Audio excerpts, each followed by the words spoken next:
Alright tubers, moving on to part 2. I have the engine back together. I got my gasket kit, so I was able to clean up the pistons and all the surfaces and put it back together. I had all the torque specs, which was cool. I bought a torque wrench, torqued everything down, everything is sealed and good. I had to order a new cam seal, that's in there. I think that was a source of the leak originally. I took the stator cover off because I wanted to drill out this one snap bolt here, but then I broke the screw extractor in there, so I'm in deep shit with that. I'm gonna have to get creative and figure out how to get that out. We have the foot pegs installed now with the springs, they work great. The new wire harness is now on the bike. I ran that all the way through, hooked everything up. I got the new fuse box in there. Stock fuse box, brand new right there. Now I have a good battery and I made a battery strap, so that is not going anywhere. I'm really happy with that actually. I ordered a new gas cap because this one's kind of seen better days.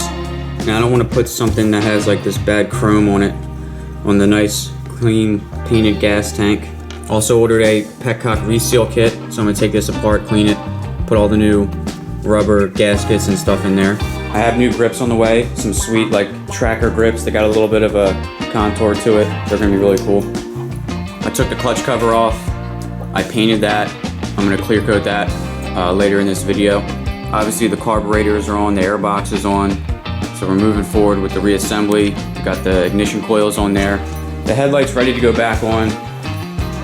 I put all the little rubber pieces in it. I can reassemble that and put that on the bike. I'm waiting to put the exhaust on until I get my clutch cover back. It's kind of a pain to squeeze it in there.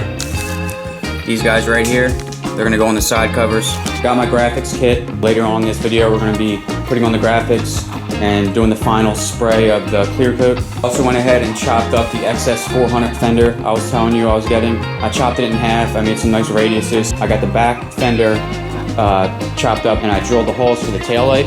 So really the last fabrication I really need to do to this bike is make the front fender bracket, make a bracket right here that goes right across here to hold on the rear fender, and then chop this off and section out 2 inches. And then that way the fender can mount here and here, and it'll also be a perfect mount for the seat.